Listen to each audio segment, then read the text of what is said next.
Welcome to a new space. Notice the license plate. This is a B58 oil pump. It's the upgraded one with the metal adjusting ring. This is a 2019 330i, but it has a B58 swap in it. We don't know if it has a plastic adjusting ring or the metal adjusting ring, but I have my suspicions. But regardless, we have to swap it out for more than one reason. Stay tuned. For my regular viewers, check this timestamp on the video. I'm going to be discussing the future of this channel. But let's go ahead and upgrade the oil pump on a Gen 2 B58. We're going to have to drop the subframe so the wheels are going to come off.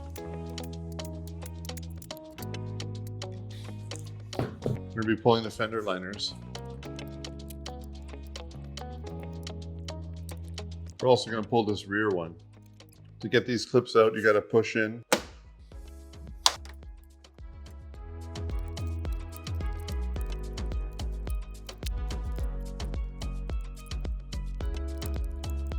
We're going to be taking off these covers now.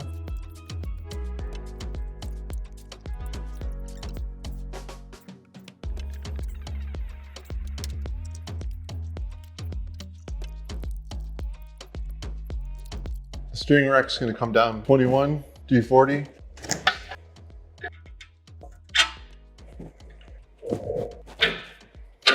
Sway bar end link, 16, and then a T30 right here.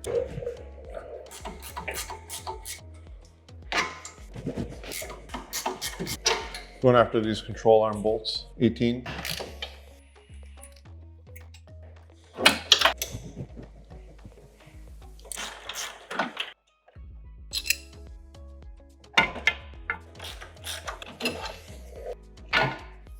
I'm going to pull out these brake nuts.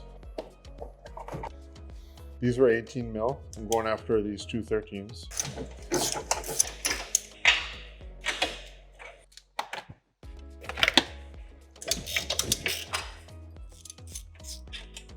Gonna unclip these coolant lines. Disconnecting the battery.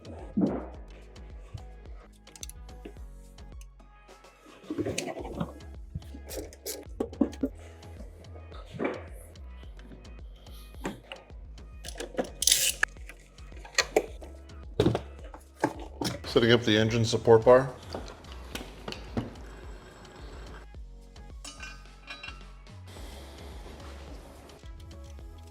I just removed the through bolt for the motor mount, E14. I'll get that one when I lift the car up.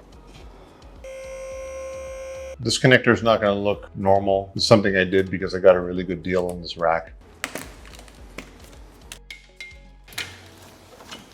Got that out of the way for now. So as it stands now, the rack and sway bar and whatnot are going to come down with the subframe.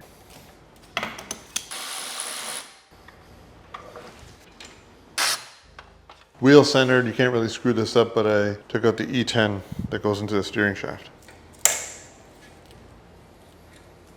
Disconnected this, now I'm taking this off as well. This is going to come down with the subframe.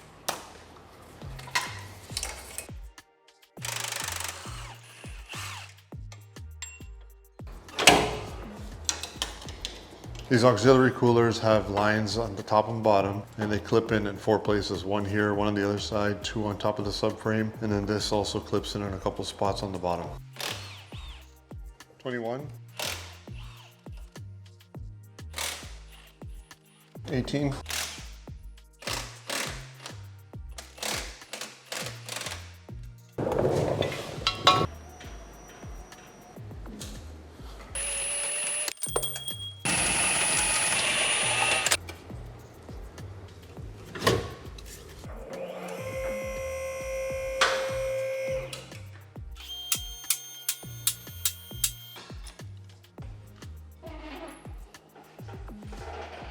Power for the starter, 13 mil. It's not going to be very tight. Solenoid control. Let's take off this cover.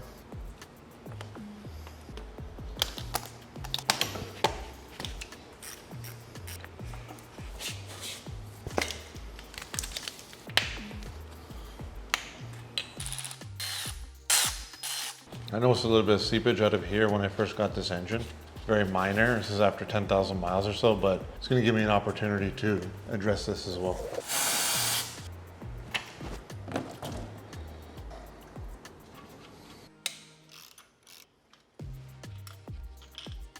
There's gonna be 3 bolts that go through here. I gotta take out this T25 for the transmission cooler lines to be able to get to that 1 bolt.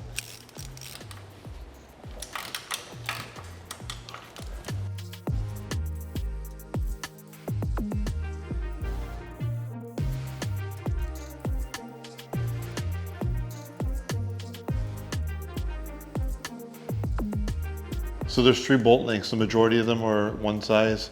You got the 2 long ones that go up through, and you got the 3 that go through the transmission.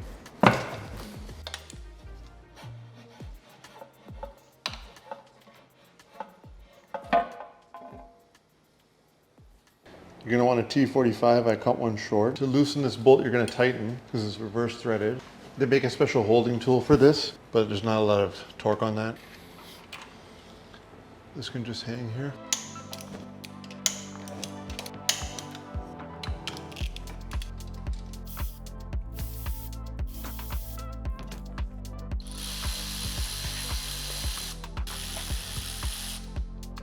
All right, using a plastic scraper to clean off the silicone. Here's a pump that came out of the car, and here's the pump that's going to be going in. If you notice, they're quite different. This is missing a vacuum pump built into it, so I had to do an electronic brake booster. This is out of an 8 series, and if you get a 5 or 3 series, you get this. This came out of an M340i. So if you're doing a 2-part swap from an 8 series, 7 series, or X5, it's going to look like this, and it's going to be missing the vacuum pump. So regardless, I'm fixing 2 issues here. I'm putting a vacuum pump inside my engine, which should have been there from the get-go, and I'm also getting around the plastic adjusting ring. Regardless, so let's confirm if there is a plastic adjusting ring in this.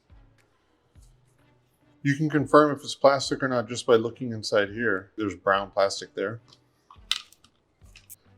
And this one is steel. So if you notice there, this is the pump that's going in, and it has a metal adjusting ring. And here's the one that I took out, brown plastic. We will open it up further.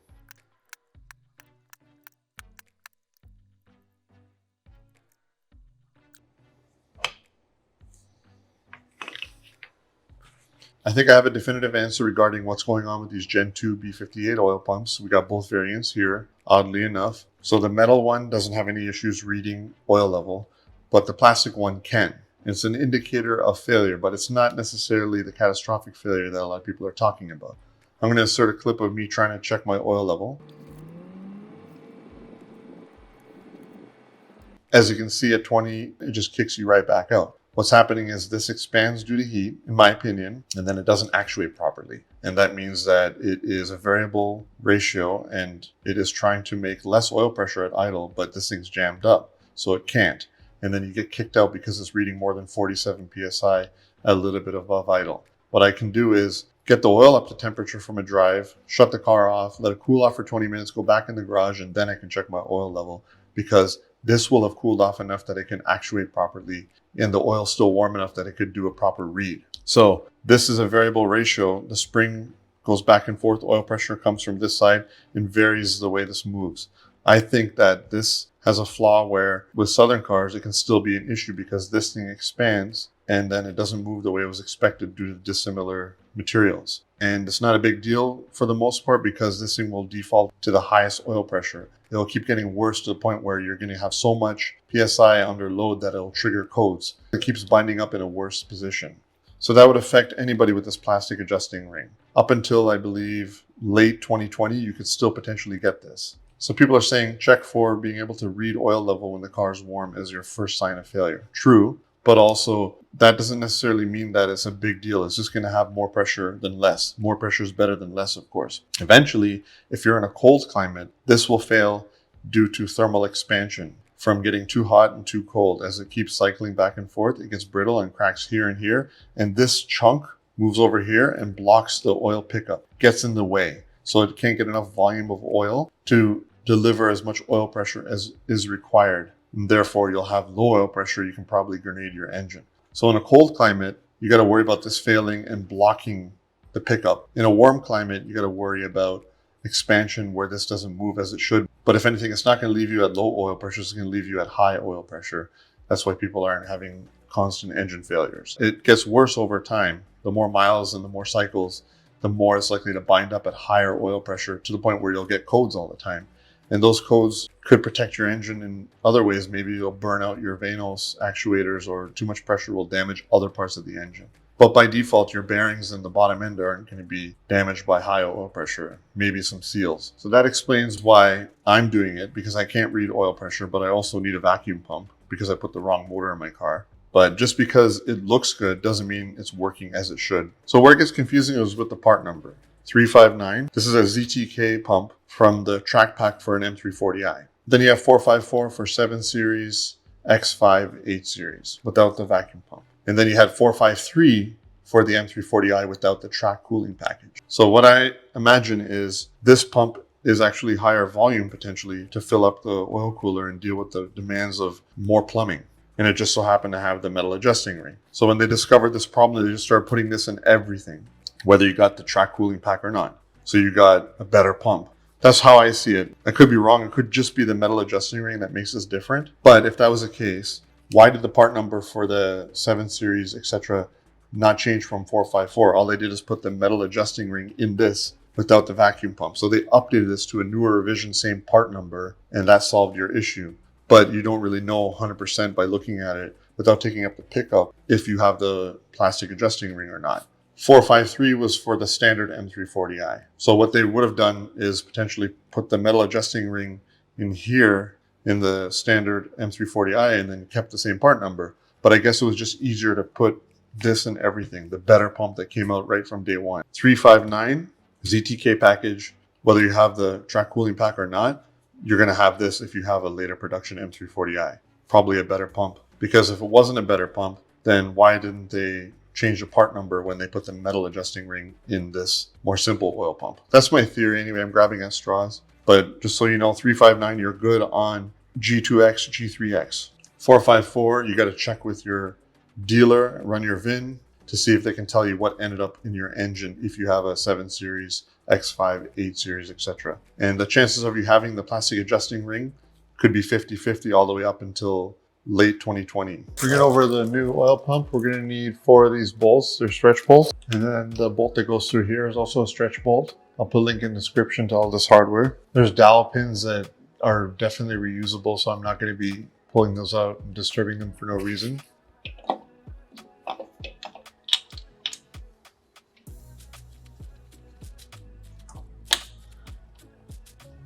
We're going to do a crisscross pattern and torque these to 15 Newton meters to start and then stretch them to 45 degrees.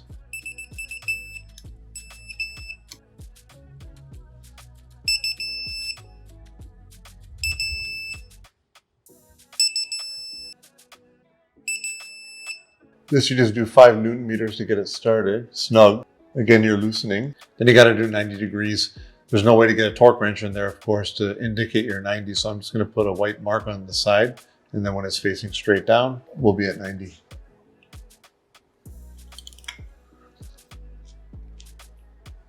Probably want to let your pan sit like this for a while so the oil stops dripping so you can get a thorough clean on this.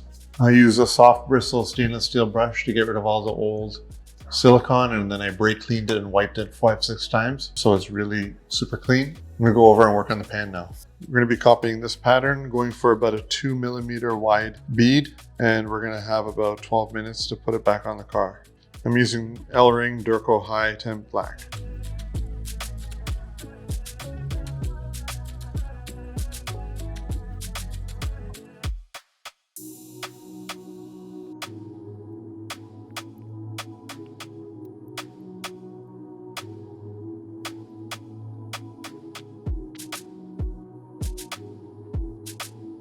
Not the prettiest, but I'll get the job done.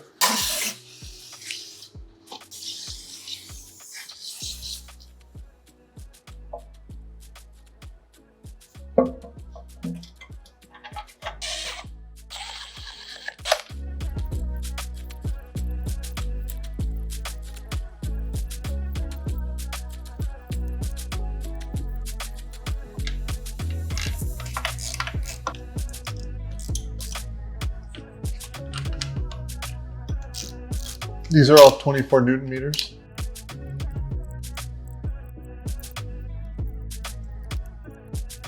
These were 19 Newton meters.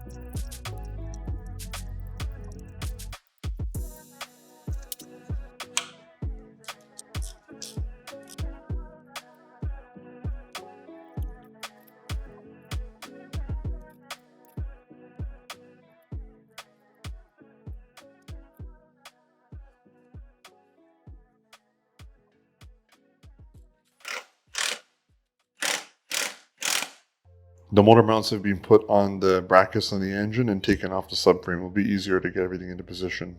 You see here, the bracket slides over this. See them on this side. You want to get those lined up, get them started. Stick one bolt in from here.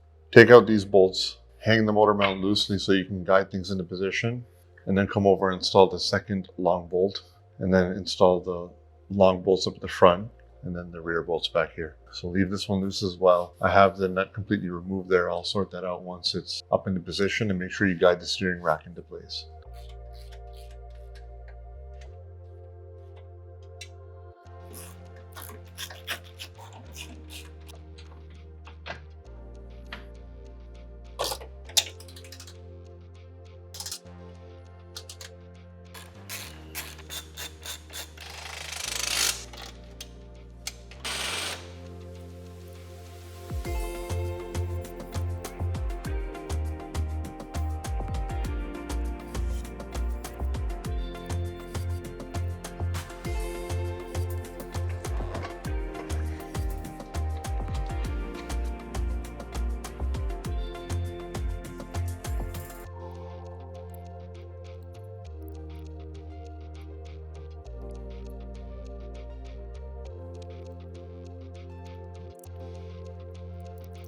These two 13s right here, they're going to be torqued to 19 Newton meters. The four 18s are going to be torqued to 108 Newton meters. So we're going to do that now.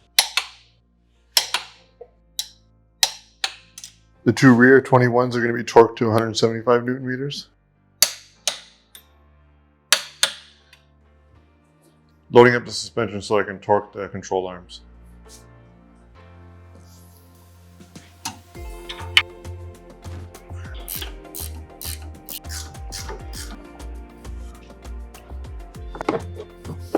I'm going to put the fender liners and under trays on off camera, and then we'll come back when I'm ready to start the car and fill it with oil. And we'll talk about if your car could potentially need a software update on the DME depending on what year your car is and if it's ever had a software update. This issue affects 19 to 21s. Fill it up with 6.5 liters.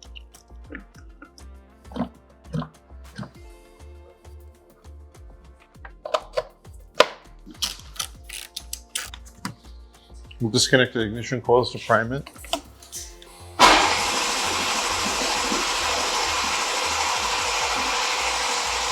I just turned it over for 10 seconds 3 times, and now we're going to go give it a start.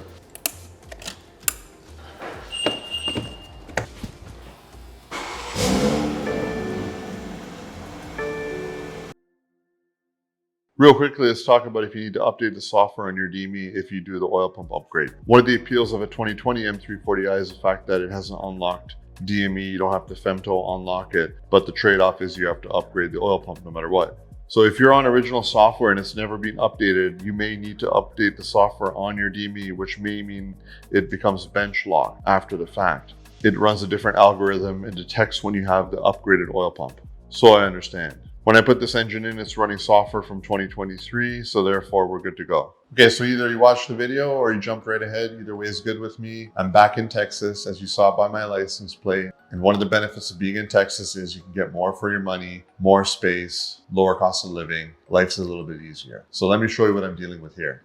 Got plenty of space for my toolboxes, dealing with approximately 950, close to 1,000 square feet. Got natural lighting over there, 3-car garage. In a bit, got a bump out right here. We have natural lighting and we have air conditioning, very important. And as you can see, my hoist is in my garage and I was able to do a major job in my garage. I could probably do anything I'd really want to with this inside the garage because as you just saw, I dropped the subframe. And it's finished really well. We have epoxy floors. You can technically do a lot with this. Okay, so this is a talking head video, unscripted, where I can bring you up to speed on the future of the channel. Back in Texas, went to California for a few years. It was a little rough. I went for family, but I'm back here now because you get more for your money, more space, more freedom, and I appreciate all that kind of stuff. So definitely happy to be back here. Definitely happy that I can afford an infrastructure like this, which could make it potentially possible to affect what you guys get out of my channel. Not sure if you guys have noticed, but over the last few years, a lot of middle-sized or smaller YouTube content creators that specialize in long-form content kind of have gone inactive. They're not uploading very frequently, just as you had seen with me.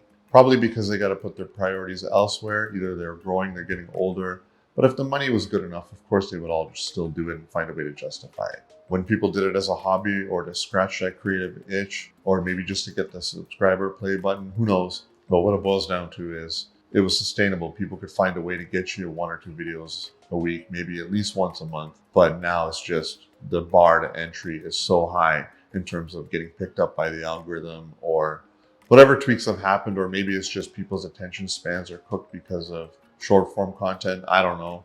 All I know is I think you guys would appreciate 1 video a week, maybe a second bonus video that's not high production value. So I put myself in a situation where maybe if everything pans out, we can try to get to that. We have an air conditioned space in my own home with a hoist where I can do some major jobs and pump out some interesting content for you guys. But I don't want to be doing a whole bunch of short form content, potentially trying to push affiliates, trying to do sponsored videos, all that great stuff, just to be able to make this sustainable, to supplement the fact that I'm putting in so much time.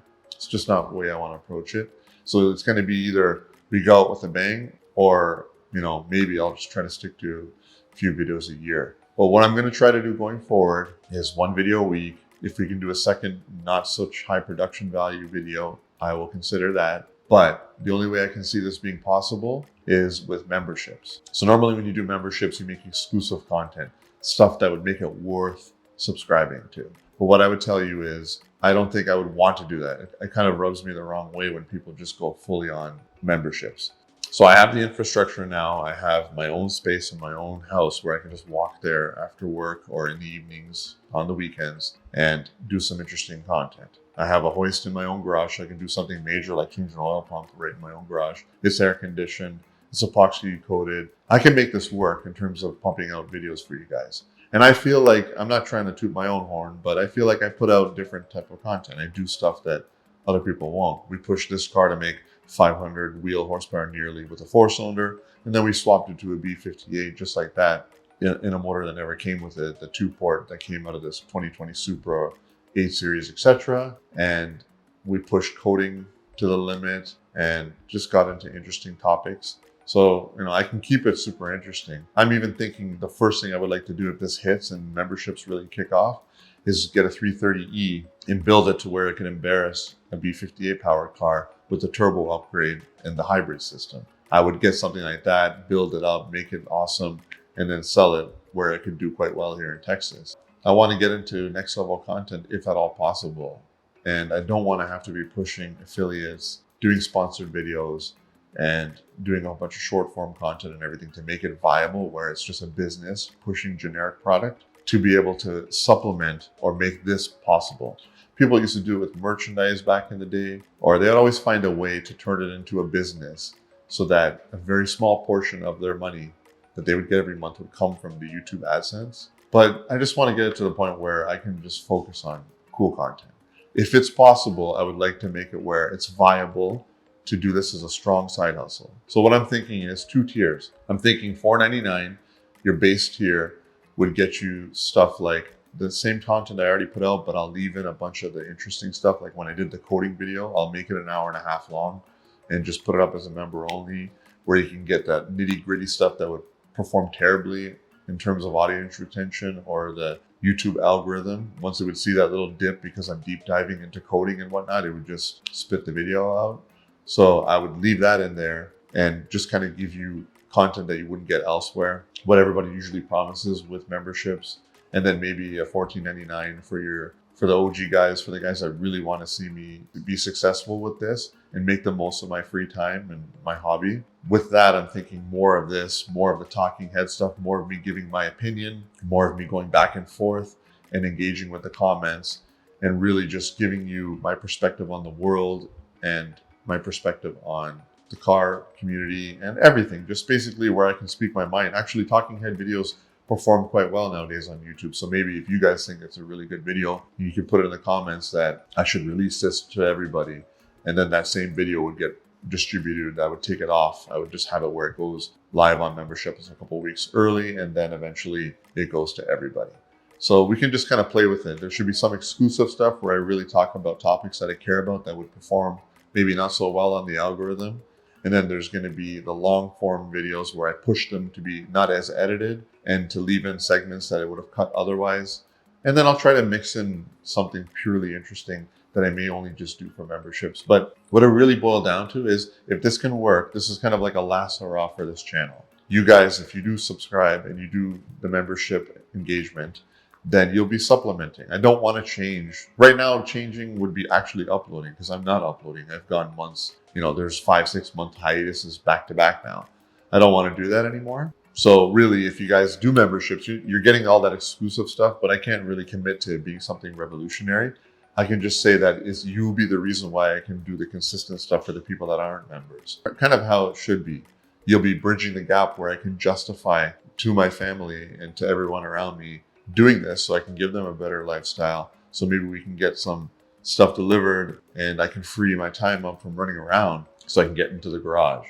It's just more about happy wife, happy life, and all that kind of stuff. If the needs of the family are met because I can make this actually a fruitful engagement, then everybody's happy. As it stands now, to do this as a passion project, just because I want to scratch that creative itch, it's just not justified and not fair to my family or to my main job, etc. I put my 110% effort into my main job, and it's my long-term career. I appreciate it for what it is. And really, I have some time now. It was a problem when I had my shop where I had to commute to it and whatnot. That just ate up hours in the day. Now it's literally, if I have 2 hours after work, I can jump in the garage, nobody would even feel it, and I can edit on the weekends, etc. So I poured my heart out there in terms of where I'm at. Would I like to do 1 or 2 videos a week? Absolutely. So would it be 1 video that's a membership and then 1 video that's a regular? Yeah. If this can work, then it could be awesome. I don't like to ask you guys for anything. I want to actually offer value and give you something for it. But what I would say is, I don't know how this video is going to perform and how many times I have to put the same message out there. I may have to put it in a few videos and a few segments. So that's my thought process. I would never go completely inactive on YouTube.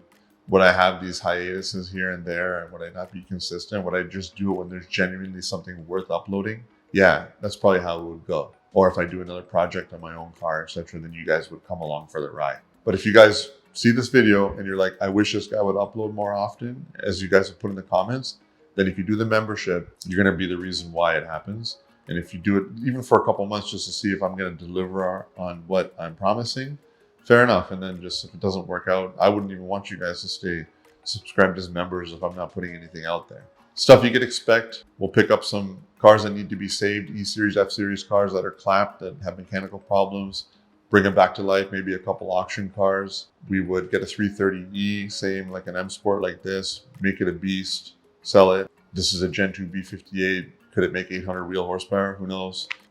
Basically, I would just be feeding you guys with content you've never seen.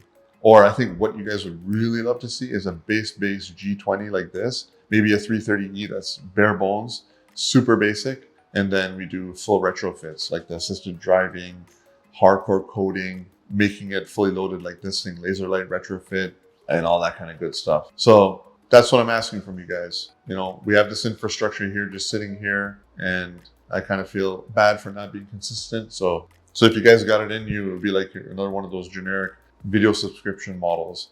But what would be awesome is if enough of you guys commit, then I could report back and say, look, next month's going to be awesome. We have enough funding to go get involved on the next car. Down payment on the 330E, or maybe a 4-cylinder Supra, build it up and then swap it. I don't know. All I know is you've seen me do stuff that's a little bit different at the risk of potentially blowing up my car, making 500 wheel horsepower on a 330E nearly, swapping it to a Gen 2 B58 with a 2-port, running it on M340i software, etc., etc.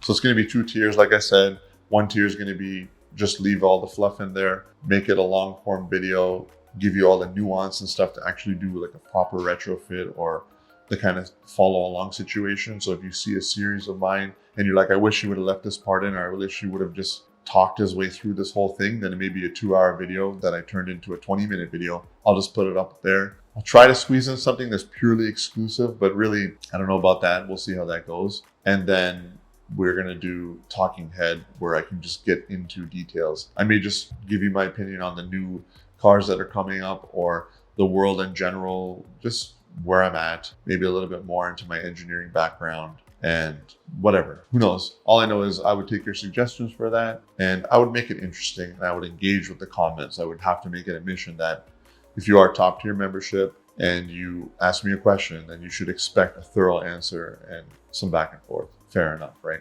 So that's where we're at. Let's make something awesome with this space. Let's get into weekly uploads, 2 uploads, maybe 1 membership, 1 regular, a really cool project car, fast tracking, ordering parts, doing everything in big batches. And let's see if we can make something of this. It's exciting for me if it can happen. If it doesn't happen, then you'll get a follow-up from me in a couple of months saying, if you want to stay a member, then by all means, highly appreciated. You're always supplementing, making it possible for me to put out the regular stuff. But I just hope and dream that something awesome can come from this. And I can put out some of the most insane BMW content you've seen, because I'm already underrated. I've done some crazy stuff and we can take it a lot further. Thank you. Right now it's a Friday afternoon on a long weekend, and I had some time to reflect on the message I want to say in this part of the video. I originally started this channel as a way to share content with friends and family, and then there was a good 8-year span where I put up the first DIY. And the reason I put it up is I was looking on forums. I could connect the dots and get the information I needed, but there was a bunch of holes in it and there was nothing online. And I figured for the visual learners, why doesn't someone just throw this all into one condensed video? It'll help out the community, and that was it. I really just did it to put information out there because I knew it would be helpful. And then, I happen to have an E90 N54, so the problems and the help needed naturally came just because of that type of car. The next major video I did was changing out the pump portion of an ABS module to make it an easy repair to avoid coating, etc. And also, I eventually did get into heavy level coating and whatnot, but that was more of a niche thing that was entertaining for me. I'm not sure how the community perceived it. And then it got to the point where, I had my leisure time, the career was going well, and I figured, why don't I just continue to do this, but also scratch my creative itch? Let me try to do some production quality. Let me learn about the ins and outs of video editing and creating content, but also just pumping out DIYs. Goal was, hey, maybe this could pay for mods. And then eventually, hey, maybe it can pay for the car payment of an extra car, a used car, whatever. And it did get to that point where I could put in a lot of time. The ROI was very low, but be rewarded by maybe covering insurance and the car payment and whatnot from primarily affiliates and YouTube AdSense.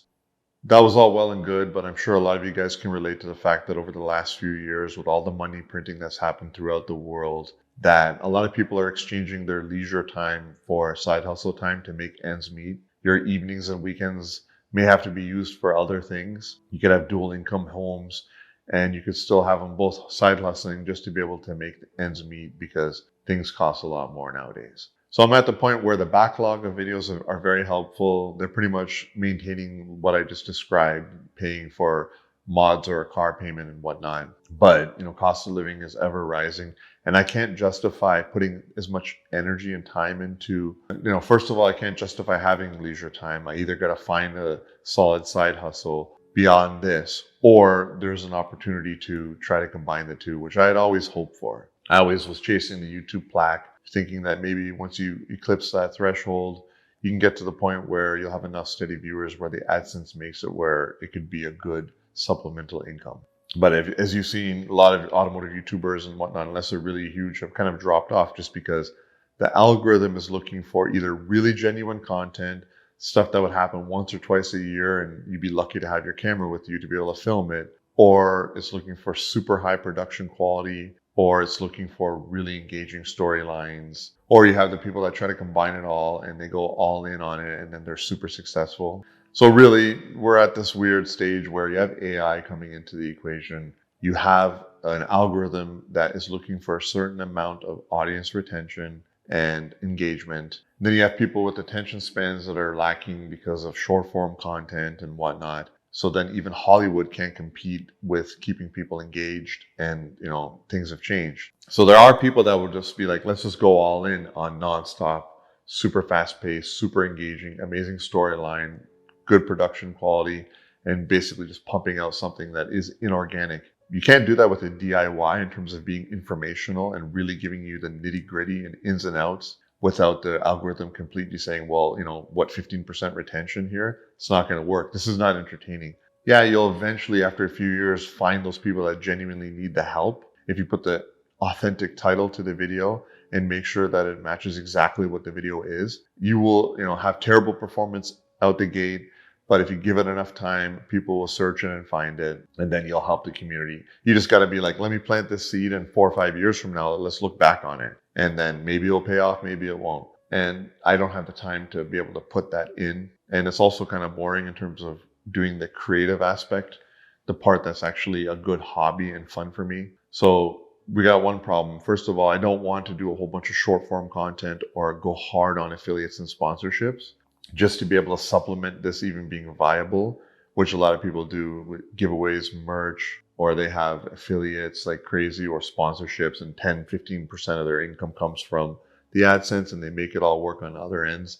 You probably have to be full time for that. And, I always was able to pump out maybe at least 1 or 2 videos a week, worst case, like 3 or 4 a month on the weekends and after work without interfering with family time and being able to make it work. So the only viable solution I can see is if we activate memberships. Right now, I've had spats where I've gone missing for months at a time, 6 months plus, 5 months plus, and I don't want that to be the norm anymore. I have this infrastructure here with a lift inside and air conditioning and whatnot where I can try as one last hurrah to see if we can do the things that I want to do. So what I'd like to do is have, your regular weekly upload if at all possible, keep it engaging, keep it, algorithm friendly. And then for the people that want genuine help, they want help in the comments and whatnot, a members only version of that's extended out and all the stuff is left in there. It's not edited down and it may not have the pace that would perform well on the algorithm, but the nuance to perform the work yourself is going to be there, and you could follow along and get the little intricacies that would normally eat up retention. Then I can imagine content that would be super unique, super niche, and maybe something you wouldn't want to be spread out to everybody. It's better if it's behind a paywall. And then for the people that do engage with that and they comment, they should expect a solid comment with some care and time spent on the response to help them out or inspire them, whatever.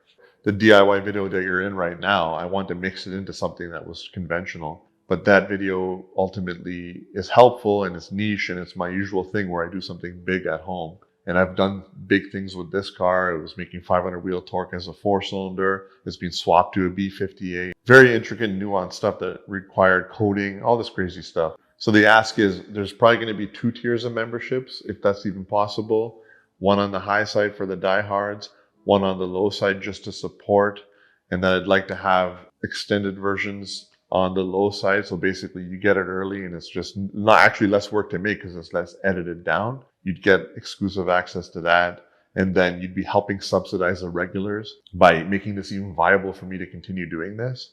And for the diehard guys that click into the top tier, then I would do something super unique and niche. I'm thinking the full detailed B58 swap with all the nuance and everything, a couple hours long if it has to be, leaving every little detail about what it takes to swap it in. And I've already made that. That's going to be going up. So by the time you're seeing this video, there should be at least one long version of the details of swapping a B58 into this in thorough detail. And then eventually I will edit that down and release it for the general public. I'm not going to keep it behind a paywall just to encourage people to come in. I'm going to eventually edit that down and put it out for everybody. We get some benefit early on. And now let me show you an example of another type of video that I would leave behind there. And I'd always leave it as just a purely members only type of situation. And here would be an example of a members only type of situation. Pre-June 2020 4-cylinder DME, post-June 2020 6-cylinder DME. Not very valuable or worth much because people don't want to clone to this. Not too many people anyway. Very valuable. People clone with ECU tech or just don't want the hassle after they get a femto unlock. If they clone it, then they're good. They can do any platform and just be done with it, even on like a 2026 G80, for instance. This has a BGA ball grid array, integrated circuit CPU, and it shares the same CPU between the two. They run different IROMs. If you were to run the IROM from this on here, it wouldn't boot, it would just brick. If you use a bench tool, you can force to whatever IROM you want, and then it will fully boot. So I could take the CPU off of this using a hot air station, make it fit on here, and then see if it responds to my bench tool. If that checks out, force write the IROM. Once you put it in the car, it's ready to be synced to the BDC module, and you've got yourself an expensive DME. So I'm going to convert this to a pre-June 2020 DME, and it'll be worth a lot more money. There's sensitive information and whatnot, so I would just leave this behind, memberships. And I may fail at it. I have all the hardware that you would need to do it. I've never done it before, and I've always wanted to try. Let's see, the journey of this CPU being moved over to here, seeing if it responds to my bench tool and all that kind of good stuff. You'll see that as a membership-only video. So then that's just what I'm thinking. I'd like to do 1 or 2 videos a week at bare minimum. I want to keep a consistent upload structure for regulars. I don't want to have it where like, hey, either you're loyal, diehard members, and I don't care about making content for the regulars. That's not what I'm asking to do here. If there's enough coming in, then I can subsidize and make it all work without needing to push a bunch of product, merchandise, giveaways, or whatever people do. I just want it to be organic. So long form video, not edited down too heavy for the low tier members, the niche stuff like that CPU swap for the high tier members. I'm not even sure how it all plays out, but I'll figure it out. On the high tier, maybe more of a podcast style, giving you my opinion of the car market, of AI space, of YouTube, or just, the world in general. A little bit more of a conversational type of situation. Would it be worth it to click into the lower tier just to help make this viable? It would be really appreciated. And then you can get something early on, plus also get something that has more details in it and more helpful if you're just literally pausing and trying to follow along. And then you should expect that a condensed version of that gets put out to everybody because you guys were members. And then if you want the rabbit hole stuff that if I attempt something and it doesn't work and it's not even worth uploading, but you want to see the journey, or just really niche, I'll try to go as niche as humanly possible, like what you saw on the bench over there, then that would be on the top tier with a bunch of my feedback and my opinion on things. And you can leave comments, and then I would do follow-up videos and look for topics, all that kind of good stuff. Now, let's just say this all just plays out in a perfect world. I got to be realistic with time. A lot of people are not very good at just estimating how long something would take and promising a series and never seeing it through, or taking on a build that's just out of the question and all that. I always like to overestimate and underdeliver, sadly, and I don't want to do that. So I would be realistic. Series would take months at a time, but they'd be very nuanced. So what I would do first thing, let's just say that all checks out, I would pick up a 330E like this car here, but not a 330i. If I'm really lucky, I can find one that has the same motor from here, not the 320i high compression, but the exact motor that was in this car originally, the 330i 10.25 compression motor. You can find them if you look at the engine code. I'm not sure why they did it, but I'm not sure if those are behind a locked DME and all that. So worst case, I could see myself picking up an early 330e and swapping the right motor into it, the 330i motor. Or if I'm really lucky, finding a 330e and then figuring out the DME unlock so that we can put an IM500 turbo from IPOS and do the same mods I already did to the 330i, but with a strong driveline. Because if you guys don't know, a 330e has a transmission more like the G80, like an 8HP70 series, and strong driveline, strong axles and all that because of the instant torque. So an all-wheel drive 330e with the 330i engine, if it either came that way from the factory or was swapped in, could make a reliable 750 wheel torque, and the motor would do the torque fill for when the IM500 is getting ready to spool. So it'd be a monster of a car. I would love to go down that rabbit hole. What would be really cool, in my opinion, is a sleeper where it's not even an M Sport, but we'll see how that all plays out. Maybe it would be loaded and then one of you guys would want to buy it after. That would be one of the first things I'd jump on, getting my hands on a 330e, and let's see where that platform can take us. Then I would look for E9X cars, E8X cars that have been clapped out and could use some love as a quick flip, showing that on the channel. And then, going crazy, I want to dabble with the S85. Maybe if I got an E82 manual, the transmission is actually the same. They have a different bell housing, but an N54 transmission from the factory is the same. So figuring out a way to make it all just line up like factory and do a S85 swap on an E82, just for that exhaust sound, just for fun. That's how far I would take it. Yeah, it would take me many, many months, and you guys would have to be patient, but I would get it done. Doing more G-Series stuff, cutting edge stuff, maybe a retrofit on a base model and retrofitting assisted driving, stuff like that. So it's a big ask, but I'm asking for you guys to consider this. I put up this oil pump DIY. I figured it'd be useful information, kind of old school the way I always did things, but I can't afford to continue to do it at this level where it all makes sense. But if the memberships clicks, then expect a complete reboot and something next level for me and this channel, and I'd be super excited to do it because ultimately, who wouldn't want to do their hobby the job they love, but also get paid for it, and where you can justify to family and everybody around you that the time is valuable and worth it. So ultimately, it's a big ask, but I'm putting it out there as kind of like a last hurrah, where if this clicks, then you would see regular, consistent, cutting edge content, and you would be subsidizing me even thinking of doing this instead of just disappearing. And if it didn't work out after a couple months or it wasn't what you expected, then of course you could just change your mind and drop off. And if it does work out as I'm hoping, then you can just have a really good source for high quality BMW content. Now, if you ask me, what about other brands? I'm sure a lot of you guys have zero interest and be like, I would unsubscribe if you did that. But to give you an idea of what would interest me if I were to ever try another brand, I would do something like an RS3 swap into a Q5 and put a titanium exhaust on it to get that V10 sound out of a practical daily SUV that looks like a Tiguan or something small. Just for fun, that could be super cool. If I was ever to mess with another brand, I'd probably lean toward that.